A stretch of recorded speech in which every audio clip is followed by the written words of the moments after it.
datos son datos de la Asociación Española de Urología, del registro de cáncer de próstata, en el cual aproximadamente en España, datos del registro salieron que se diagnosticaban unos 24.000 pacientes nuevos de cáncer de próstata en un año. Probablemente hoy en 2018 estemos por encima de los 30.000, 32, 33.000 datos según algunas fuentes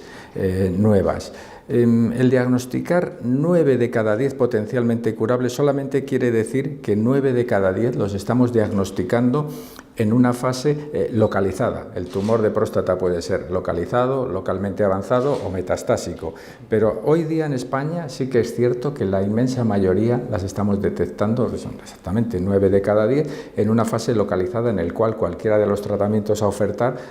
pudiera llevar a la curación del paciente. Más o menos ahora en nuestro país estas cifras son muy similares a países de nuestro entorno potentes o incluso a Estados Unidos. Y para que te hagas una idea, en fase metastásica se diagnostican en nuestro país solamente un 4% de pacientes. O sea, de los nuevos cánceres de próstata que se diagnostican al año en España, solamente un 4 de cada 100 van a estar en fase diseminada, que como te digo, son cifras estupendas. Mejorar esto es difícil. Además hay un fenómeno curioso en esto, por ejemplo, que también se empezó a ver, pues como casi todas estas cosas en Estados Unidos, las campañas que hubo un poco en contra del PSA o de no hacer un screening un poco proactivo del PSA, que calaron en cierta manera en Estados Unidos, han demostrado que existe un cierto incremento tanto de los casos metastásicos como una disminución de los casos localizados, es decir, el paciente está llegando un poco más tarde al diagnóstico, se están diagnosticando los cánceres un poquito más avanzados. Y eso hay alguna zona de España que tiene registros donde se está viendo. Esa cifra del 4% de metastásicos probablemente pudiera llegar incluso hasta el 10%. Ya te digo, un poquito las campañas un poco de prevención, si me permites las comillas, un poquito en contra del PSA. El PSA y el tacto rectal, que son las dos pruebas en las que se cimenta el diagnóstico precoz del cáncer de próstata, son básicas, son baratas, son buenas y permiten darte una información. Entonces, bueno, la información siempre es buena, o sea, es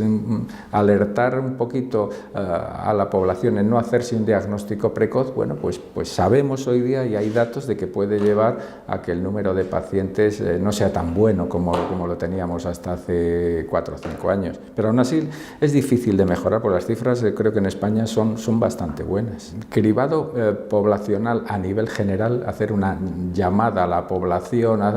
en principio no se considera en España, pero sí que es cierto que existe un semicribado, si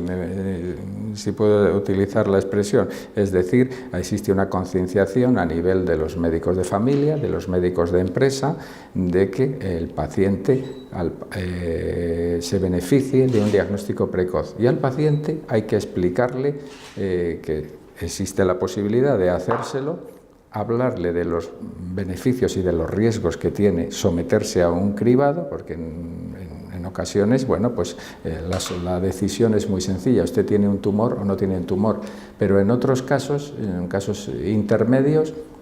el paciente ya debe someterse a otro tipo de pruebas. Es decir, de una manera fehaciente no podemos hacer un cribado poblacional masivo, que decir, todos los varones por encima de 45 o 50 años deben hacerse un cribado, como bueno, sucede un poco, ¿no?, o con mama. Eso no está absolutamente claro, pero yo sí que quiero dejar constancia de la trascendencia que tiene el diagnóstico precoz y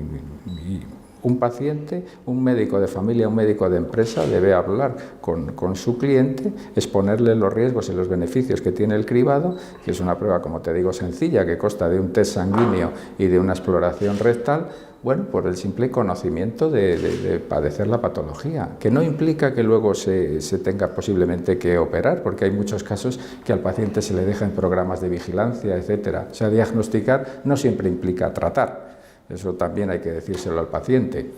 Pero sí, yo sí que mantengo personalmente la idea de que la información es poder y que la información siempre es interesante, con unos test sencillos como son estos. El proyecto Ironman, hasta donde yo sé, implica además unas connotaciones genéticas y moleculares añadidas en la detección de los tumores, con lo cual, bueno, pues esa será una información muy interesante. Nosotros vamos a participar en la inclusión del nuevo registro, hemos sido incluidos como centro español junto con algún otro de Cataluña, y bueno, pues es muy interesante porque no solo va a ser un registro como fue el de la Asociación Española de Cáncer de Próstata, de unas características clínico-patológicas, sociodemográficas, etcétera, sino que aquí se van a incluir también, como te digo, marcadores moleculares genéticos que, bueno, que es un poco el futuro de la detección de la enfermedad. La cirugía evoluciona en los últimos años notablemente, o sea, hasta hace 15 años, por decirte una cifra, no me la sé exactamente, pero desde hace 5 años la cirugía era una cirugía abierta, la del cáncer de próstata radical, se realizaba una prostatectomía radical abierta. Desde hace ya un buen número de años se realiza en el país en un porcentaje por lo menos del 50% de manera laparoscópica, y ahora el robot, la prostatectomía robótica con el sistema Da Vinci, pues ha irrumpido con fuerza en el país. Madrid posiblemente todavía se vea lastrada por la falta de robots públicos, pero hay otras comunidades autónomas como el País Vasco, Cataluña, Andalucía, que tienen ya una implementación en los servicios públicos de salud robóticos, y la cirugía se hace mayoritariamente robótica. Confiamos que al año que viene en Madrid pues podamos disponer en los grandes hospitales de una herramienta estupenda, ¿no? que es el robot, que creo que nos ayudaría a mejorar nuestros resultados funcionales.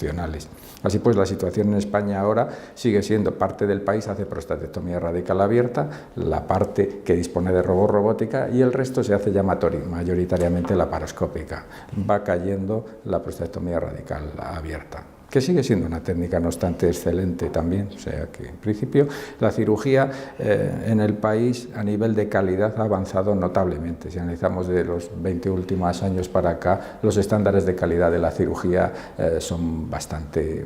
buenos en el país, creo yo. Los test moleculares